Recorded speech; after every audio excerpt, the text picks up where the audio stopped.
Salam sejahtera, terima kasih karena bersama dengan saya di Nazilin Unity Channel. Hamzah Zainuddin disekolahkan oleh Anwar Ibrahim lagi. Hamzah elak jawab, apakah Perikatan Nasional sokong Tauke Kaya, kata Anwar Ibrahim.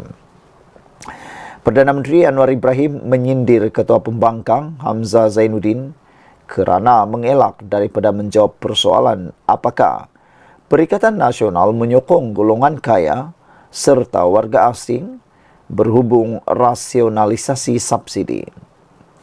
Bercakap kepada pemberita hari ini, Anwar berkata, Hamzah mengelak daripada menjawab soalan berkenaan, namun sebaliknya mengalih perhatian dengan meminta Perdana Menteri melawat pasar basah. Hampir saban minggu saya ke warung kecil dan pasar. Dan setiap kali saya pergi, saya tanya harga barang, masalah mereka. Tetapi saya ingat dia, Hamzah, nak elak dari jawapan tentang parti itu mendukung tauke-tauke kaya dan orang asing. Itu dia jawab, belum jawab. Itu dia belum jawab, kata Anwar Ibrahim. Katanya selepas menghadiri pameran era pasca normal Madani di Berjaya Times Square, Kuala Lumpur hari ini. Sebelum ini, Hamzah Zainuddin yang juga Setiausaha Agung Bersatu mengecam Anwar Ibrahim kerana tidak mengumumkan bila rasionalisasi subsidi bahan api akan dimulakan. Hamzah turut meminta Anwar Ibrahim supaya melawat pasar basah di sekitar ibu negara bagi meninjau kenaikan harga barangan yang memberikan kesan terhadap orang ramai. Pada 21 Mei lalu, Anwar mengumumkan kerajaan akan menamatkan subsidi diesel dengan jangkaan penjimatan 4 bilion ringgit yang menurutnya hanya menguntungkan mahakaya dan lebih 3 juta warga asing sebelum ini. Bagaimanapun, katanya, kerajaan akan terus memberi subsidi diesel untuk 10 jenis pengangkutan awam dan 23 jenis kenderaan yang digunakan untuk mengangkut barangan bagi mengekang kenaikan harga barangan dan perkhidmatan secara mendadak. Dalam pada itu, Anwar yang juga Menteri Kewangan berkata kementerian berkaitan akan mengumumkan butiran pelaksanaan subsidi bersasar tidak lama lagi. Mengulas lanjut, Anwar berkata mekanisme pelaksanaan dan tarik subsidi diesel bersasar akan dijelaskan oleh Menteri Kewangan 2, Amir Hamzah Azizan. Menteri Kewangan kedua akan beri penjelasan dalam masa singkat. Ini bukan semua PM lakukan. Saya beri gambaran kerangka besar. Kemudian akan ada tindakan susulan. Sebab itu saya kasih tahu antara dasar dan titik bengik, katanya lagi. Sekian dulu untuk kali ini. Jangan lupa tinggalkan komen Anda. Ikuti terus ulasan selepas ini. Salam sejahtera. Terima kasih karena bersama dengan saya di Nazilin Unity Channel. Khairi Jamaluddin kembali semula kepada UMNO. Khairi Jamaluddin diterima semula kepada UMNO. Itu persoalan yang besar kita terima petang ini selepas satu berita kita terima yang paling ditunggu-tunggu. Ramai netizen sebenarnya yang berharap supaya Khairi Jamaluddin kembali semula kepada UMNO, diterima semula oleh UMNO supaya dapat menghidupkan semula UMNO. Tiada yang mustahil apabila Khairi Jamaluddin masuk dalam UMNO dan tiada yang mustahil untuk beliau kembali. Hari ini dikabarkan dan disahkan UMNO sedia beri peluang kedua kepada bekas ahli. Wow, ini yang paling mengejutkan kita. Antara ahli-ahli UMNO yang pernah dipecat ialah bekas Ketua Pemuda UMNO Khairi Jamaluddin dan bekas Ketua Penerangan UMNO Selangor Isham Jalil. Manakala bekas Naib Presiden UMNO Hishamuddin Hussein dan bekas Ketua Penerangan UMNO Sahril Sufian Hamdan pula digantung keahlian mereka. Adakah 4 peribadi ini akan kembali semula kepada UMNO? Ramai yang mengharapkan supaya mereka kembali dan dapat menghidupkan sekali lagi UMNO. Ahli Majlis Kerja Tertinggi UMNO Jalaluddin Alias berkata, parti itu bersedia menerima bekas pemimpin dan ahli parti yang telah disingkirkan sebelum ini.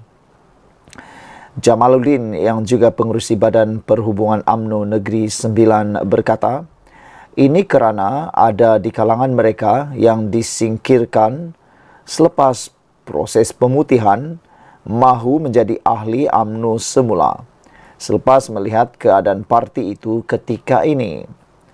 Di Negeri Sembilan, Setiausaha UMNO Negeri dan Bahagian sudah diarah membuat tapisan setiap permohonan yang dibuat bagi memastikan mereka yang masih mempunyai kecenderungan dan kesetiaan kepada parti diambil semula sebagai ahli.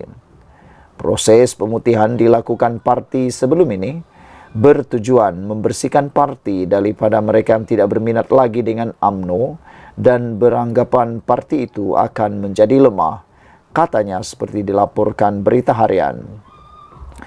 Jalaluddin ditemui selepas merasmikan persidangan UMNO Cawangan Amar Penghulu di Dewan Budaya Kampung Amar Penghulu di Jelebu semalam. Selepas PRU15, pucuk pimpinan UMNO menyingkirkan beberapa pemimpinnya yang dilihat tidak sehaluan dengan keputusan parti itu untuk bekerjasama dengan PH. Antara yang dipecat ialah bekas Ketua Pemuda UMNO Khairi Jamaluddin dan bekas Ketua Penerangan UMNO Selangor Isyam Jalil. Manakala bekas Naib Presiden UMNO Hishamuddin Hussein dan bekas Ketua Penerangan UMNO Sahril Sufian Hamdan pula digantung keahlian mereka. Jalaluddin juga berkata proses pemutihan sebelum ini tidak menggugat parti itu di Negeri Sembilan berikutan. Cawangannya berjaya menjalankan mesyuarat cawangan mengikut jadual. Katanya, ada bahagian seperti di Jelebu menyaksikan pembukaan cawangan baru sekaligus menambah jumlah ahli UMNO. UMNO sudah melalui pelbagai dugaan dan cabaran dan dilanda pelbagai masalah. Tetapi keistimewaan parti ini adalah apabila dilanda masalah, ia mempunyai kaedah tertentu mengatasinya, kata beliau lagi. Sekian dulu untuk kali ini, ikuti terus ulasan selepas ini. Salam sejahtera. Kita ingin mengucapkan tahniah syabas atas kemenangan Anwar Ibrahim ini. Saya boleh kata Anwar Ibrahim telah mengalahkan Mahathir Mohamad, Ismail Sabri Yaakob, Muhyiddin Yassin, bahkan termasuk Najib Tun Razak. Anwar Ibrahim mengalahkan 4 sosok pribadi Perdana Menteri Malaysia sebelum beliau. Ini apabila seorang pemimpin Islam telah mengatakan Anwar mempunyai pendirian terhormat yang gagal dilakukan pemimpin Islam lain. Sejak Perdana Menteri Datuk Seri Anwar Ibrahim secara terbuka mendedahkan kepada dunia mengenai pertemuannya dengan pemimpin Hamas Ismail Haniyeh, ia mendapat perhatian masyarakat antarabangsa, termasuk negara-negara pro-Israel. Ketika sesi persidangan antarabangsa mengenai masa depan Asia ke-29 persidangan Nikkei di Tokyo semalam, Anwar dihujani pertanyaan mengapa beliau melakukan pertemuan tersebut dengan Hamas. Dalam persidangan itu, Anwar secara tegas mengatakan pertemuan itu bukan satu kesalahan, malah beliau berani mengakui pemimpin Hamas adalah rakannya. Ucapan Anwar tersebut meluas, menarik perhatian banyak pihak, termasuk Mufti Perlis, Datuk Muhammad Asri Zainul Abidin. Muhammad Asri yang lebih dikenali sebagai Dr. Mazza berkata, apa yang dilakukan oleh Perdana Menteri Malaysia ini sebenarnya telah merentasi kepentingan politik dirinya. Satu pendirian terhormat yang gagal diambil oleh pemimpin-pemimpin Muslim yang lain, tulis beliau. Semoga Allah memberikan kekuatan kepada beliau dan mengukuhkan langkah-langkah beliau, titipnya dalam satu hantaran di Facebook. Malaysia adalah antara negara lantang mengutuk kekejaman Zionis dan menyokong usaha ke arah penubuhan negara Palestin yang merdeka dan berdaulat. Saudara-saudara sekalian, dengan pengakuan daripada Dr. Mazza, Mufti Perlis ini, maka terbukti Anwar Ibrahim jauh melebihi, jauh meninggalkan kekuatan, bahkan keberanian pemimpin-pemimpin Islam yang lain, termasuklah Tun Mahathir Mohamad.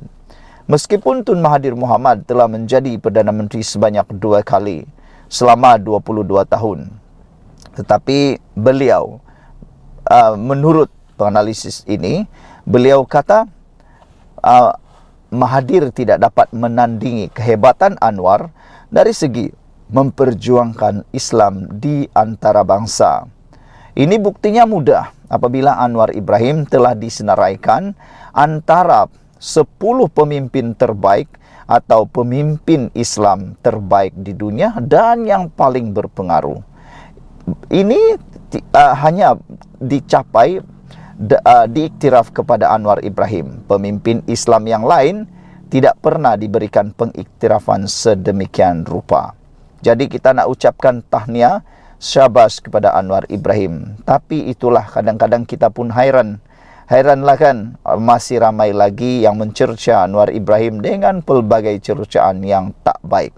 Ada yang kata tidak memperjuangkan Islam. Walhal Anwar Ibrahim sendiri telah diakui dunia dan telah diakui juga oleh Mufti Perlis ini sebagai mempunyai pendirian terhormat yang gagal dilakukan pemimpin Islam lain.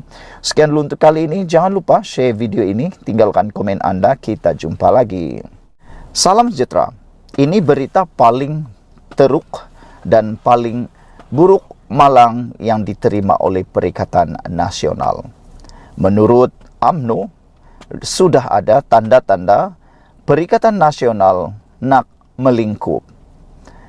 Kenyataan Mursyidul Ampas untuk meletakkan calon di kesemua kerusi milik ahli bersatu yang berpaling tada memberi petanda Perikatan Nasional bakal melingkup. Seperti yang saya sudah katakan dalam analisis saya semalam, saya kata, selepas pengumuman oleh Mursyidul Ampas itu, yaitu mereka bersedia untuk meletakkan calon di 6 kawasan ahli parlimen yang berpaling tada, saya kata, itu petanda bahawa PAS sudah tidak lagi meyakini kekuatan bersatu. Hal ini kerana Bersatu telah kalah di PRK Kuala Kubu Baru baru-baru ini. Ada yang kata kalau calon PAS yang mungkin diletakkan di sana, besar kemungkinan mereka akan menang. Perikatan akan menang. Ditambah pula, ramai yang berpendapat dan bersetuju bahawa kekuatan sebenar Perikatan Nasional bukan pada Bersatu, tetapi pada PAS. PAS memiliki akar umbi jentera yang kuat. Berbanding dengan Parti Bersatu, mereka tidak mempunyai akar umbi yang kuat. Bahkan, jentera mereka adalah jentera yang amat lemah menurut para netizen. Oleh sebab itulah, ramai yang menganggap PAS sudah tidak meyakini Bersatu lagi. Hal yang kedua ialah, PAS mungkin dapat menghidu betapa lemahnya kepimpinan dalam Parti Bersatu, betapa lemahnya pengawalan oleh Parti Bersatu terhadap ahli-ahlinya, sehingga dapat dilihat sekarang ada masalah dalaman berlaku dalam Parti Bersatu dan melalui ada yang berpaling tadah itu menunjukkan tidak dapat dikawal ahli-ahlinya. Pengarah komunikasi UMNO, Datuk Lokman Nur Adam berkata, apabila seorang Mursyidul PAS bersuara, ia menandakan pemimpin tertinggi parti itu tidak lagi menghormati rakan gabungan mereka. Apabila Lokman Nur Adam mengatakan seperti ini, mereka atau netizen pengikut Lokman Adam ada yang menulis komen, kata mereka, biasalah, PAS itu memang macam tu, kata mereka, suka bermain kayu 3, suka bermain 2 kolam, katanya. Ini apabila UMNO sendiri telah pun berpengalaman, telah pun terkena oleh PAS semasa dalam Mufakat Nasional. Menurut Lokman, ia secara tidak langsung memberi isyarat bahawa suara Bersatu tidak lagi laku dalam Perikatan Nasional. Kita lihat Bersatu sudah hilang taring akibat daripada pelbagai perkara yang menyebabkan PAS sendiri tidak menghormati kepimpinan Bersatu Perikatan Nasional. Terlebih dahulu, saya nak beri peringatan kepada Bersatu. Bila Mursyidul Ampas ini mula buka mulut, ini bermakna suara Bersatu dah tak laku lagi. Inilah gambaran jelas bibit awal kehancuran Perikatan Nasional di mana suara Mursyidul Ampas mendahului pengerusi Perikatan Nasional yaitu Tan Sri Muhyiddin Yassin, katanya dalam ulasan terbaru menulis video di Facebook. Ini benar. Kata penganalisis politik, benar. Kerana Perikatan Nasional pengerusinya ialah Tan Sri Muhyiddin Yassin. Sepatutnya peletakan calon di kerusi yang akan kosong nanti bukan ditentukan oleh Mursyidul Ampas, tetapi akan diumumkan oleh pengerusi Perikatan Nasional. Buat apa lagi Muhyiddin sebagai pengerusi Perikatan Nasional kalau pengumumannya dibuat pula oleh Mursyidul Ampas? Lebih baik Mursyidul Ampas itu yang menjadi pengerusi Perikatan Nasional. Jadi, ada kebenaran apabila Lokman kata suara bersatu sudah tidak laku lagi di Perikatan Nasional. Terdahulu PAS menyatakan kesediaannya untuk meletakkan calon di 7 kerusi milik Bersatu sekiranya pilihan raya kecil PRK diadakan. Di kerusi berkenan, ekoran tindakan ahli parti itu menyatakan sokongan kepada Perdana Menteri mengulas lanjut. Lokman kata, kenyataan tersebut menandakan bahawa parti itu tamak haloba. Beliau berpendapat PAS tidak lagi meyakini rakan gabungannya mampu memberi saingan hebat kepada kerajaan perpaduan jika pilihan raya kecil diadakan di kerusi berkenaan. Ini jelas menunjukkan PAS dah tak hormat Bersatu. Malulah Din, kata Lokman. Takkanlah nak biarkan semua kerusi yang sebelum ini dimiliki Bersatu, tiba-tiba semua PAS nak bertanding. Dia nak rampas semua. Bayangkan betapa tamak halobanya PAS ini. Ini bermaksud Bersatu ini pun sudah tidak diyakini boleh memberi cabaran kepada Barisan Nasional ataupun kepada Kerajaan Perpaduan di kerusi-kerusi yang telah mereka menangi sebelum ini. Saya juga rasa cukup hairan kenapa kenyataan ini dikeluarkan oleh seorang yang begitu tinggi pangkatnya dalam PAS. Jarang Mursyidul Ampas keluarkan kenyataan penting seperti ini, kecuali sudah berbincang dengan Presiden PAS itu sendiri. Ini tanda-tanda tak lama lagi Perikatan Nasional lingkup, ujarnya. Sekian dulu untuk kali ini. Jangan lupa tinggalkan komen Anda untuk isu kali ini.